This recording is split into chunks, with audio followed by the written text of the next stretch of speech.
Hello everyone, আশা কৰোঁ সব ভালে আছে। Welcome to a new video. So আজি যোনটো ভিডিও, এই ভিডিওটো মেইনলি যোনখিনি ষ্টুডেণ্টে এই বছৰ মেট্ৰিক পাছ কৰিছে, মানে আজি দুদিনমান আগত যে আমাৰ যোনটো মেট্ৰিকৰ মানে ৰিজাল্ট দিছে আমাৰ সেৱা বৰ্ডৰ, সো সেই ষ্টুডেণ্টছখিনিৰ কাৰণে আজি ভিডিওটো বহুত বেছি ইম্পৰ্টেণ্ট। কিয় তোমালোকে এতিয়া কি কৰিছা, মেক্সিমামে হয়তো তোমালোকে কোনখন স্কুলত পঢ়িবা বা কোনখন কলেজত পঢ়িবা, তোমালোকে চাগে অলৰেডি প্লেন কৰিছাই, আৰু কোনটো ষ্ট্ৰীমত পঢ়িবা, যে সায়েন্স ল'বা নে কমাৰ্চ ল'বা নে আৰ্টছ ল'বা, তোমালোকে অলৰেডি প্ৰিপেয়াৰ কৰি লৈছা। এতিয়া এই যোনটো মোৰ ভিডিও, এই ভিডিওটো মেইনলি যোনখিনি ষ্টুডেণ্টে এই বছৰ সায়েন্সত হাই সেকেন্ডাৰী পঢ়িব বিচাৰিছে তেওঁলোকৰ কাৰণে, কাৰণ যেতিয়াই তেওঁলোকে সায়েন্সত হাই সেকেন্ডাৰী পঢ়িব, যোন স্কুলতে নপঢ়ক, যোনখন জুনিয়ৰ কলেজতে নপঢ়ক, তেওঁলোকৰ প্ৰথম মাইণ্ডত থটটো আহে যে সায়েন্সত মই কি সাবজেক্ট ল'ম। গতিকে এই ভিডিওটোত মেইনলি মই যে সায়েন্সত পঢ়িবলৈ হ'লে আফটাৰ মেট্ৰিক হাই সেকেন্ডাৰীৰ কথা কৈ আছো, যে তোমালোকে কি সাবজেক্ট ল'ব পাৰিবা বা কি তোমালোকৰ অপচন আছে বা কি সাবজেক্ট ল'লে তোমালোকৰ ইন ফিউচাৰ লাভ হ'ব, এই গোটেইখিনি কথা মই ডিসকাস কৰিম। আৰু তাৰ লগতে এটা বহুত ইম্পৰ্টেণ্ট কথা, যে বহুতে এইটো বস্তু ভালকে গম নাপায় বা এই কথাটোৰ ওপৰত ভালদৰে ডিসকাশন নকৰে, সেইটো হৈছে যে সায়েন্সত বা এইচএছত এই ফোৰ্থ সাবজেক্ট মানে এইটো বস্তু হয় কি, যে আমি যে কওঁ যে এই সাবজেক্টটো মই ফোৰ্থ কৰিম বা ফোৰ্থ কৰিব লাগে নে নালাগে, এই গোটেইখিনি বস্তু মই ইয়াত কভাৰ কৰিবলৈ গৈ আছো। আৰু যোনখিনি মোৰ ক্লাছ 12ৰ ষ্টুডেণ্ট আছে বা যোনখিনি মোৰ পাছ আউট হৈ যোৱা ষ্টুডেণ্ট আছে, তো তেওঁলোকক মই এটা কথাই ৰিকুৱেষ্ট কৰিম যে এই ভিডিওটো যোনখিনি ষ্টুডেণ্টে বা মেট্ৰিক পাছ কৰিছে তেওঁলোকৰ লগত যাতে ভিডিওটো শ্বেয়াৰ কৰি দিয়ক, যাতে এই যিখিনি কথা এই ষ্টুডেণ্টছখিনিয়ে গম নাপায় বা বহুত পেৰেণ্টছেও এই কথাখিনি লৈ এটা কনফিউজনত থাকে, তেওঁলোকৰ যাতে কথাখিনি ক্লিয়াৰ হৈ যায়। ঠিক আছে, এতিয়া মই ভিডিওটো আৰম্ভ কৰিছো। চোৱা, যে যদি মই বেসিক্যালি সায়েন্সৰ কথা কওঁ, yes, সাপোজ কোনোবা এটা ষ্টুডেণ্টে মানে আফটাৰ মেট্ৰিক সাপোজ সায়েন্সত এডমিশ্যন ল'ব বিচাৰিছে। এতিয়া কথাটো হ'ল তেওঁ সাবজেক্ট কি ল'ব লাগিব। চোৱা, সাবজেক্ট বুলি ক'বলৈ যাওঁতে দুটা সাবজেক্ট কম্পালসৰি হ'ব। এক নম্বৰটো হৈ গ'ল আমাৰ ইংলিছ,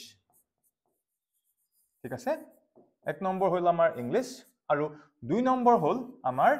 আমি ইয়াক MIL বুলি কওঁ, MIL হ'ল। এতিয়া MIL বুলি কওঁতে ইয়াত কি থাকিব চোৱা, ইয়াত কিছুমানে MILত অল্টাৰনেট ইংলিছ ল'ব পাৰে, অল্টাৰনেট ইংলিছ ল'ব পাৰে কিছুমানে। দেখা যায় যে যোনখিনি তোমাৰ বেকগ্ৰাউণ্ডটো ইংলিছ মিডিয়ামৰ, য়েছ, মানে মেট্ৰিকলৈকে যোনখিনি ইংলিছ মিডিয়াম বেকগ্ৰাউণ্ডত পঢ়ি আহিছে, তো দেখা যায় যে তেওঁলোকে MILত সাধাৰণতে কি লয়, অল্টাৰনেটিভ ইংলিছ সাবজেক্টটো লয়। আৰু তাৰ বাহিৰেও ইয়াত আৰু অপশ্যন আছে, যে কিছুমানে ইয়াত আছামিজ ল'ব পাৰে, অকে, ইয়াত কিছুমানে আছামিজ ল'ব পাৰে, কিছুমানে বেংগলী ল'ব পাৰে, বা ইয়াত কিছুমান সাবজেক্ট আছে, তোমালোকে সেই গোটেই ডিটেইলছটো তোমালোকে যোনখন স্কুলতে এডমিশ্যন নোলোৱা কিয় তাত তোমালোকক ধুনীয়াকৈ কৈ দিব, বা তাৰ যিখন প্ৰস্পেক্টাছ তাত ধুনীয়াকৈ লিখা থাকিব। এটা কথাটো হ'ল এই দুটা সাবজেক্ট কোন দুটা, এক নম্বৰ হৈ গ'ল ইংলিছ আৰু ছেকেণ্ডটো হৈ গ'ল MIL। আৰু সচৰাচৰ দেখা যায় যে মেক্সিমাম এই অল্টাৰনেট ইংলিছ বা আছামিজ এই দুটাৰ ভিতৰতে যিকোনো এটা লয়। চা, দুইটা ল'ব নালাগে দেই, হয় তোমালোকে অল্টাৰনেট ইংলিছ ল'বা বা নহ'লে কি দেখিছো মই আছামিজ ল'বা, বা কিছুমানে কি বেংগলীও ল'ব পাৰে, য়েছ, কিছুমানে বেংগলীও লয়, কিছুমানে হিন্দীও লয়। সো গোটেইখিনিৰ ভিতৰত যিকোনো এটা সাবজেক্ট, মানে এই দুটা হৈ গ'ল কম্পালসৰি সায়েন্সৰ কাৰণে। তাৰ বাহিৰে বাকি সাবজেক্ট কোনবিলাক চোৱা, সো বাকি সাবজেক্ট কি আছে, মই শৰ্টকাট মাৰিছো, ফিজিক্স আছে, then chemistry, then mathematics, okay, then biology, okay, then computer science, মই শর্টকাট মাৰিছো, okay, then statistics, বা কিছুমানে ইচ্ছা কৰিলে জিওগ্ৰাফি, কিছুমানে ইচ্ছা কৰিলে কি জিওগ্ৰাফিও ল'ব পাৰে। হ'ল, এতিয়া সায়েন্সত এই দুটা মেইন সাবজেক্টৰ বাহিৰে মই এটা বেলেগ কালাৰত দেখুৱাই দিওঁ, যে এই দুটা মেইন সাবজেক্টৰ বাহিৰে ইলেক্টিভে গোটেইখিনি আছে। তো এটা কোনোবাই বোলে এইকেইটাটো আমি ল'মেই, মানে ইংলিছ আৰু MIL আমিতো ল'বই লাগিব, তো তাৰ বাহিৰে বাকি চাৰিটা সাবজেক্ট ইয়াৰ পৰা চুজ কৰিব পাৰে। এতিয়া কথা হ'ল যে মেক্সিমাম সায়েন্সৰ ষ্টুডেণ্টে, যিহেতু ষ্টুডেণ্টটোৱে সায়েন্স লৈছে, য়েছ, সায়েন্স লৈছে, মানে সচৰাচৰ দেখা যায় যে ফিজিক্স আৰু কেমিষ্ট্ৰি এইকেইটা ষ্টুডেণ্টে লয়। আৰু মইতো এইটো এডভাইচ কৰিম যে ফিজিক্স, কেমিষ্ট্ৰি, মেথমেটিক্স আৰু তাৰ লগতে বায়োলজি, মানে এই চাৰিটা সাবজেক্ট লৈ ল'ব লাগে। এতিয়া বহুতে কি কৰে, ফিজিক্স, কেমিষ্ট্ৰি,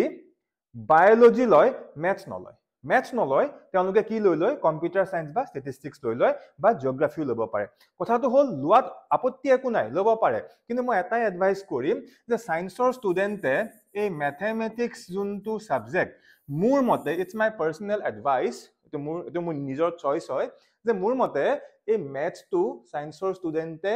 মানে এৰি দিব নালাগে। এতিয়া বহুতে তোমালোকক ক'ব যে মেথছ নোলোৱাকেও সায়েন্স পঢ়িব পাৰি, কথাটো মিছা নহয়, পঢ়াত কোনো আপত্তি নাই, তেনেকে পঢ়িব পাৰি, য়েছ। কিন্তু কথাটো হ'ল তুমি যদি মেথছ যদি তোমালোকে এৰি দিয়া তেনেহ'লে কি হ'ব চোৱা, এই ফিজিক্স যোনটো ছাবজেক্ট আছে অসমীয়াত পদাৰ্থ বিজ্ঞান, চ' ফিজিক্স তোমালোকে পঢ়িব পাৰিবা, এনেকুৱা কোনো ৰুল নাই যে মেথছ নোহোৱাকে ফিজিক্স তোমালোকে হায়াৰ ছেকেণ্ডেৰী পঢ়িব নোৱাৰা, এনেকুৱা কোনো ৰুল নাই, পঢ়িব পাৰিবা। কিন্তু কথাটো হ'ল তুমি ফিজিক্স পঢ়ি তুমি মজাটো নাপাবা, কাৰণ তুমি যেতিয়া মেথমেটিক্সটো যদি এৰি দিবা, ইয়াৰ তোমাৰ যেতিয়া প্ৰেক্টিচ নোহোৱা হৈ যাব, কি হৈ যাব, এই ফিজিক্সৰ কিছুমান কুৱেশ্যন তোমালোকে কৰিবলৈ যাওঁতে তোমালোকৰ অলপ এলাহ হ'ব, কিয়, যে তোমাৰ মেথমেটিক্সৰ ওপৰত তোমাৰ অভ্যাসটো নাইকিয়া। এতিয়া বহুত ষ্টুডেণ্ট আছে, তেওঁলোকে কি ভাবে যে আফটাৰ হায়াৰ ছেকেণ্ডেৰী মই মেডিকেল পঢ়িম। বহুত এনেকুৱা ষ্টুডেণ্ট আছে যে মেট্ৰিক দিয়াৰ পাছতেই মূৰত এটা বস্তুৱে সোমোৱাই লয় যে মই মেডিকেলেই পঢ়িম। এতিয়া এইটো ভাল কথা যে তোমালোকে প্ৰথম পৰা এইমটো কৰিছা, ভেৰি গুড। আৰু মই যিহেতু মেডিকেল পঢ়িম, চ' মেডিকেল পঢ়িম মানে আমাক কি লাগিব, ফিজিক্স লাগিব, কেমেষ্ট্ৰি লাগিব, আৰু কি পিচিবি, ফিজিক্স কেমেষ্ট্ৰি আৰু বায়'লজি লাগিব, য়েছ। মেডিকেলৰ যোনটো এণ্ট্ৰেঞ্চ, তাত আমাৰ মেথমেটিক্সৰ কোনো কাম নাই। কিন্তু কথাটো হ'ল তুমি মেথছ যদি এৰি দিয়া, তোমাৰ ফিজিক্সত এটা ভাল স্কৰিং কৰিবৰ কাৰণে তুমি কিন্তু অকণমান অসুবিধা পাবা। এতিয়া কথাটো হ'ল যোনখিনি ষ্টুডেণ্টে মেথছ এৰাৰ পাছতো যে নাই মই মেথছ এৰিছো, ঠিকে আছে, কিন্তু মই নিজাকে হ'লেও এই ফিজিক্সটো যেতিয়া মই পঢ়িম, মই মেথছ এৰি দিয়া ষ্টুডেণ্টৰ কথা কৈ আছো, যে মই ফিজিক্সটো যেতিয়া পঢ়িম মই মেথছৰ বস্তুখিনি মই মোৰ মানে পুৰা প্ৰেক্টিছত ৰাখিম। ত' সেইখিনিয়ে কিবাকে পাৰিব, বাট সচৰাচৰ দেখা যায়, মই যোনটো এভাৰেজ কৈ আছো, মানে majority of the student, not average, মই দেখিছো যে 80% ষ্টুডেণ্টেই, অ'কে, 80% ষ্টুডেণ্ট, 80 বুলি ক'লে ভুল কোৱা হ'ব, 90% ষ্টুডেণ্টৰ ক্ষেত্ৰত মই দেখিছো যোনে মানে হায়াৰ ছেকেণ্ডেৰীত মেথছ নলয়, সেই ষ্টুডেণ্টে কিন্তু ফিজিক্সত অলপ অসুবিধা পায়। মেথছ নোলোৱাকে ফিজিক্স পঢ়িব পাৰে, বাট মই বাৰে বাৰে কি কৈ আছো, যে অসুবিধা পায়। সেইকাৰণে মই এটা কথাই তোমালোকক এডভাইচ কৰিম, যে তোমাৰ চিনিয়ৰে বা কোনোবাই কৈছে যে হায়াৰ ছেকেণ্ডেৰীত মেথছটো টান,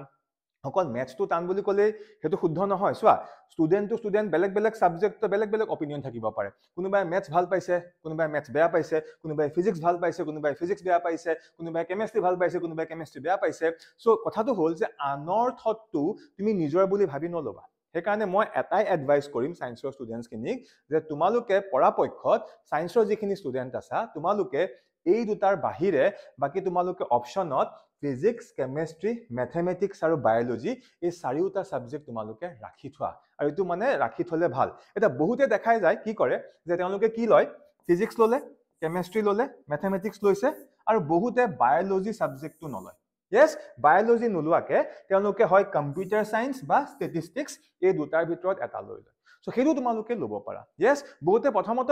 প্ৰথমেই বহুতে ক্লিয়াৰ কৰি থয় যে মই ইন ফিউচাৰ মেডিকেল, বা অকল মেডিকেল নহয়, যে বায়'লজি ৰিলেটেড কোনো ফিল্ডত মই নাযাওঁ বুলি অলৰেডি তেওঁলোকে প্ৰি ডিটাৰমাইন হৈ থাকে, আৰু সেইকাৰণে তেওঁলোকে বায়'লজিটো এৰি দিয়ে, মেথছ ৰাখে, বা তাৰ সলনি কম্পিউটাৰ চায়েন্স বা ষ্টেটিষ্টিক্সৰ ভিতৰত এটা যিকোনো ছাবজেক্ট লৈ লয়। চ' এইটো তোমালোকে কৰিব পাৰা। কিন্তু মোৰ কোৱাৰ মেইন পইণ্টটো হৈছে যে চোৱা, তোমালোকে এতিয়া হায়াৰ ছেকেণ্ডেৰী দি আছা, ইন ফিউচাৰ তোমালোকে কি কৰা সেইটো তোমালোকে কেতিয়াও গম নোপোৱা। সেইকাৰণে মই এটাই এডভাইচ কৰিম, যে যদি তোমালোকে বায়'লজি এৰি দিয়া, ইন ফিউচাৰ অকল মেডিকেল বুলি নহয়, যে বায়'লজি ৰিলেটেড যিকোনো জব মানে অৰিয়েণ্টেড চাকৰি পাবৰ কাৰণে তোমাৰ অলপমান কষ্ট হ'ব, কিয়নো আজিকালি যিকোনো এক্সাম, যিবিলাক আমাৰ ডিপাৰ্টমেণ্টেল এক্সাম হয়, এগ্ৰিকালচাৰ কৰা, ফিচাৰী কৰা, তাত বায়'লজি কিছুমান বস্তু সোধে, সেইবিলাক এক্সামত আহে। চ' সেইখিনি নাথাকিলে তুমি হয়তো তেনেকুৱা ধৰণৰ কিছুমান জব পাবলৈ অসুবিধা পাবা। সেইকাৰণে মই এটাই তোমালোকক ক'ম, যে ছাবজেক্ট কেইটা এনেকুৱাকে তোমালোকে চুজ কৰা যাতে ইন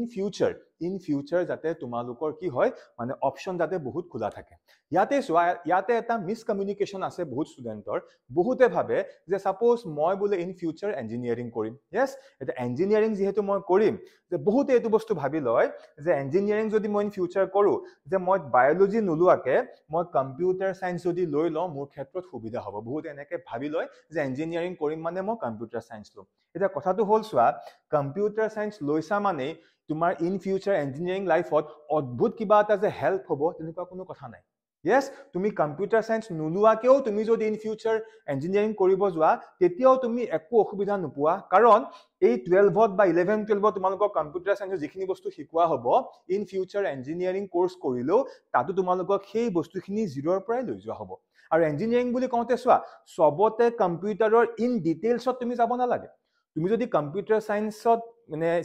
তাক আমি CSE বুলি কওঁ, মানে তোমাৰ এটা ব্ৰাঞ্চ ইঞ্জিনিয়াৰিঙৰ, চ' তাতহে তুমি ইন ডিটেইলছত কম্পিউটাৰ চায়েন্সত যাবা। এতিয়া তুমি বোলে মেকানিকেল ইঞ্জিনিয়াৰিং গৈছা য়েছ সেইবিলাকত তুমি ইন ডিটেইলছত তুমি মানে কম্পিউটাৰৰ বিষয়ে তুমি জানিব নালাগে বেছিক যোনখিনি নলেজ সেইখিনি আজিকালি চবেই জানে এতিয়া মই এই যিখিনি ইয়াত কথা ক'লো তাৰ পৰা তোমালোকে এটা বস্তু খালি মনত ৰাখা যে প্ৰথম কথাটো হৈছে যে আমি সাধাৰণতে এনেকে সাবজেক্ট কিটা আমি চুজ কৰিম যাতে আমাৰ ইন ফিউচাৰ আমাৰ যাতে কি হয় আমাৰ যাতে অপচন বিলাক খোলা থাকে সেই কাৰণে from my point of view যিখিনি সায়েন্সৰ ষ্টুডেন্ট আছা তোমালোকে এই কম্বিনেশনটো ললে তোমালোকৰ কাৰণে সুবিধা হ'ব বুলি মই ভাবো যে এক নম্বৰ আমাৰ ইংলিশ এটো কম্পালসৰি হল দেন 2 নম্বৰ MIL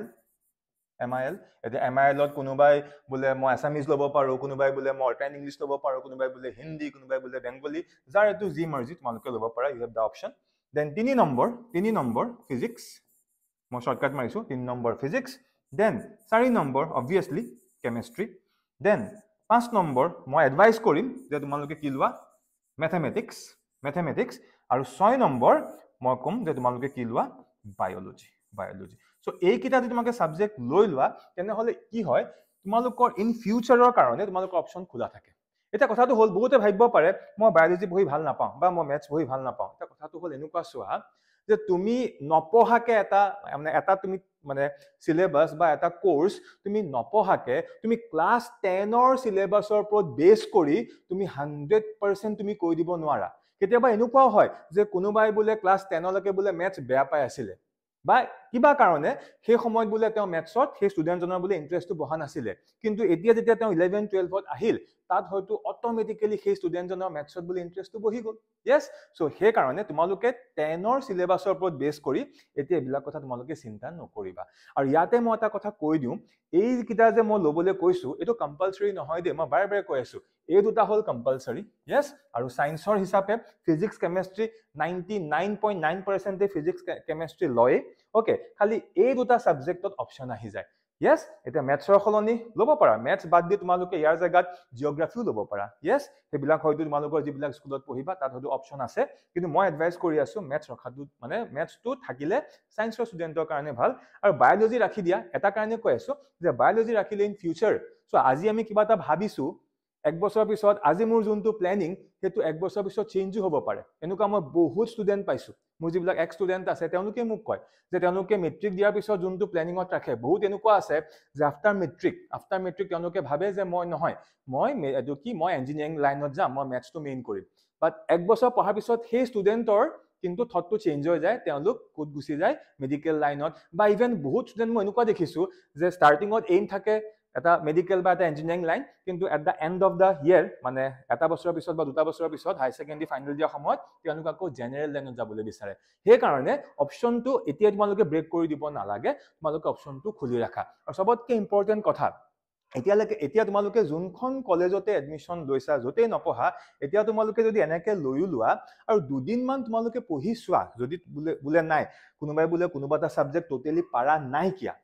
সেই কাৰণে কেইদিন মান তোমালোকে পঢ়ি বোলে একদমই তোমাৰ পছন্দ হোৱা নাই তেনে হলে তোমালোকে ফোৰ্সফুলি বেছি কৰিব নালাগে তোমালোকে নিজৰ মতে সাবজেক্টটো চেঞ্জ কৰি ল'ব পাৰিবা কিন্তু তাৰ কাৰণে বহুত বেছি দিন নোপোৱা বাট মাই এডভাইস যে সায়েন্সৰ খিনিয়ে এই সাবজেক্ট কিটা ৰাখিলে তেওঁলোকৰ ইন ফিউচাৰ মানে এটো ইনস্ট্যান্টলি তোমালোকৰ লাভটো নহয় হয়তো এই কথাখিনি শুনি বহুতে হয়তো মোক বেয়া পাব পাৰা যে ফোৰ্সফুলি এটা সাবজেক্ট দি আছে বাট মই এই বস্তুখিনি লং টাৰ্মৰ কথা চিন্তা কৰি কৈ আছো এতিয়া মই নেক্সট আহোম এই যে আমাৰ ফোৰ্থ সাবজেক্ট বহুতৰে এটা ডাউট আছে যে ফোৰ্থ সাবজেক্ট বুলি এটা ফোৰ্থ সাবজেক্ট কোনটো হয় চোৱা ফোৰ্থ সাবজেক্টৰ ফান্ডাটো এনেকুৱা এই যে আমাৰ ছটা সাবজেক্ট আছে ধৰি ললো কোনোবাই বোলে এই ছটা সাবজেক্টে লৈছা মানে এইকেইটা আমাৰ কম্পালসৰি সাবজেক্ট আৰু এইকেইটা সাবজেক্টে লৈছে এতিয়া তোমাৰ যোনটো হাই সেকেন্ডাৰী ফাইনাল এক্সামিনেশন তাত কিন্তু তুমি এই দুটা সাবজেক্ট ইংলিশ আৰু MIL এই দুটা তুমি পাস কৰিবই লাগিব যদি কোনোবাই এই দুটাৰ ভিতৰত যিকোনো এটাত ফেইল কৰি দিয়ে কি লাগিলে HS ফাৰ্স্ট ইয়াৰ হক বা সেকেন্ড ইয়াৰ হক সেই ষ্টুডেন্টটো কিন্তু ফেইল হৈ যাব মানে এই দুটা তুমি পাস কৰিবই লাগিব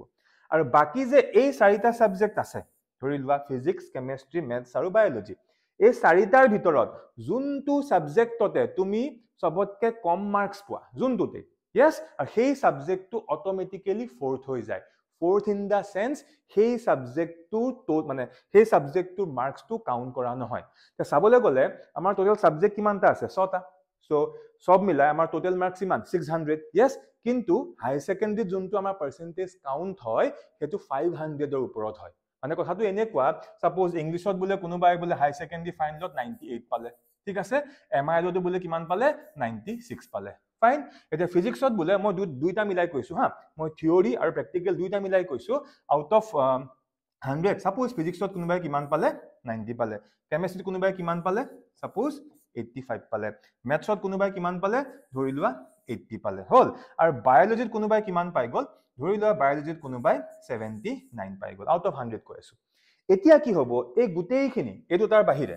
ইংলিশ আৰু এমআইএলৰ বাহিৰে এই যিকিটা সাবজেক্ট আছিলে এই সাবজেক্ট কিটা কি হৈ গল সোৱা সবতকে কম কত আহিলে সবতকে কম আহিলে 79 মানে আউট অফ দিস 4 এটো সবতকে কম হে কাৰণে তেওঁৰ যোনটো টোটাল কাউন্ট হ'ব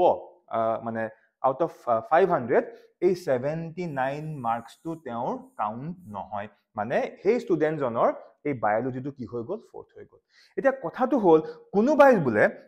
বোলে বায়োলজিত বোলে বহুত কম মার্কস পালে ধৰি লোৱা কোনোবা এজন স্টুডেন্টে মানে বায়োলজি বোলে ইমানে মানে তেওঁৰ সাবজেক্টটো বেয়া হৈছে ধৰি লোৱা কোনোবা এজনে বোলে বায়োলজিত ফেল কৰিলে একো লিখাই নাই বোলে একো লিখিবই নোৱাৰিলে তেওঁ বোলে ইয়াত অনলি 05 পাইছে ফেল কৰিছে yes তেতিয়াও চিন্তা নাই ইয়াত যে ফেল কৰিছে এটো ultimately fail in the sense এই চাৰিটাৰ ভিতৰত সবতকৈ কম মার্কস পালে নে নাই লাগিলে হেতু ফেলেই হওক সো এই মার্কস টু কাউন্ট কেতিয়াও নহয় কি কৈছে বুজি পাইছানে এতিয়া চোৱা এতিয়া বোলে কোনোবাই ভাবি থৈছা প্ৰথমৰ পৰাই যে মই বায়োলজিটো ফোৰ্থ কৰি পঢ়িম কি বুলি ভাবিছা যে মই বায়োলজিটো ইমান গুৰুত্ব নিদিও মই বায়োলজি খুব কম পঢ়িম এটো সাবজেক্ট মই ফোৰ্থ কৰি দিম ঠিক আছে তেওঁ বায়োলজিটো কি কৰি দিলে খুব কমকে পঢ়িলে তেওঁ বায়োলজিত ফোৰ্থ বুলিয়ে কৰি থৈছে প্ৰথম পা পঢ়া নাই কিয়া বাকি কিটা সাবজেক্ট খুব ভালকে পঢ়িছে ঠিক আছে এটা এটোটো আলটিমেটলি ফোর্থ হৈয়ে গল আচ্ছা কিন্তু কিবা কাৰণে তেওঁৰ যোনটো ম্যাথছ বা কেমিষ্ট্ৰি যিকোনো এটা সাবজেক্ট বা ফিজিক্স ধৰি লোৱা সেই স্টুডেন্টজনৰ ফিজিক্সটো মেইন সাবজেক্ট আৰু তেওঁ ফিজিক্স পঢ়ি যথেষ্ট ভাল পায় কিন্তু আনফৰচুনেটলি কিবা কাৰণে ধৰি লোৱা ফিজিক্সৰ দিনাখন অদ্ভুত কিবা এটা হৈ গল আৰু ধৰি লোৱা ফিজিক্সত বোলে সেই স্টুডেন্টজনে পাছেই কৰিব নোৱাৰিলে ফিজিক্সত বোলে তেওঁ খুব বেয়া মার্কস পাইছে অকল 12 পাই গল yes এটা কি হ'ব সোৱা বায়োলজি অলৰেডি ফোৰ্থ হৈ আছে ফেল কৰিছে লগতে ফিজিক্সতো বেয়া কৰিলে সো দ্যাট মিন্স হে লৰাটো কি হৈ যাব ফেল হৈ যাব এটা এই কথাটো মই কিয় কলো মই এটো কাৰণে কৈছো যে তোমালোকে প্ৰথমৰ পৰাই ফোৰ্থ বুলি কোনোবা এটা সাবজেক্ট প্ল্যান কৰি নথবা কাৰণ কেতিয়াবা এনেকে যদি এটা সাবজেক্ট ফোৰ্থ বুলি প্ল্যান কৰি দিয়া এক্সামৰ সময়ত হয়তো তুমি যোনটোক সিৰিয়াসলি তুমি যোনটোক টাইম দিছিলা হেতু কেতিয়াবা বেয়া হৈ যাব পাৰে হে কাৰণে মই এটাই এডভাইস কৰিম এটলিষ্ট ক্লাস 11ত মানে ফাৰ্স্ট ইয়াৰত তোমালোকে গুটেই কিটা সাবজেক্ট সমানে পঢ়া কাৰণ ফাৰ্স্ট ইয়াৰত যেতিয়া তোমালোকে গুটেই কিটা সাবজেক্ট সমানে পঢ়িবা তুমি এটা ওভাৰঅল আইডিয়া কৰিব পাৰিবা যে হসাই মই গুটেই কিটা সাবজেক্ট মই সমানে পঢ়িব পাৰিছো নে নাই বা গুটেই কিটা সাবজেক্টৰ ওপৰত মোৰ ইন্টাৰেষ্ট আহিছে নে নাই আৰু হেতুৰ ওপৰত বেস কৰি সেকেন্ড ইয়াৰত আমি প্ৰথমৰ পৰাই কিবা এটা ফোৰ্থ কৰি লম নে নলম হেতু আমি পিছত চিন্তা কৰিম মইতো এটা এডভাইস কৰিম যে সেকেন্ড ইয়াৰত তোমালোকে প্ৰথমৰ পৰাই ফোৰ্থ বাছি লব নালাগে তোমালোকে সমানে পঢ়া কিন্তু যদি কোনোবাই নোৱাৰিছা তেনে হলে সেকেন্ড ইয়াৰৰ কাৰণে হে এপ্ৰোচটো কেনেকুৱা হ'ব হেতু মই এতিয়াই নকওঁ হেতু আফটাৰ 1 ইয়াৰ মানে ফাৰ্স্ট ইয়াৰৰ যোনটো ফাইনাল এক্সামিনেশন তাৰ পিছতহে মই কম আজি যোনটো ভিডিও মই বহুত বেছি দীঘলীয়া নকৰো ইয়াত খালি মই এটা ওভাৰঅল তোমালোকক আইডিয়া দিলো যে কি সাবজেক্ট লৈ তোমালোকৰ সুবিধা হ'ব মানে ইন ফিউচাৰ সব ফালে তোমালোকৰ লাইনটো মানে খোলা থাকিব আৰু তোমালোকৰ পঢ়িবলো মানে পঢ়োতে একো অসুবিধা নহয় আৰু তাৰ লগতে এই ফোৰ্থ সাবজেক্টৰ ফান্ডাটো কি মই এটা জাস্ট ওভাৰঅল আইডিয়া দিলো এই কথাখিনি মেইনলি তোমালোকে শেয়াৰ কৰিবা যোনখিনি এবাৰে মানে যোনখিনি এবাৰ মেট্ৰিক দিছে যোনখিনি এবাৰ নতুনকৈ ক্লাছ 11 নাম লগাব তো তাৰ লগতে কথাখিনি তোমালোকে শেয়াৰ কৰিবা আজিলে ভিডিওটো ইয়াতে সামৰিছো আৰু এটা কথা অতি সোনকালে মই ক্লাছ 11 ৰো মই এটা ভিডিও সিৰিজ আৰম্ভ কৰিম আৰু সেই ভিডিও সিৰিজটোত ক্লাছ 11 ৰ ফিজিক্সৰ একদম জিৰোৰ পৰা একদম বেস লেভেলৰ পৰা মই এইটো গুটেইখিনি পঢ়াই যাম সো যদি ভাল লাগিছে এই ভিডিওটো তেনে তোমালোকে শেয়াৰ কৰি দিবা সাবস্ক্ৰাইব কৰি দিবা আজিলে ইয়াতে সামৰিছো থ্যাংক ইউ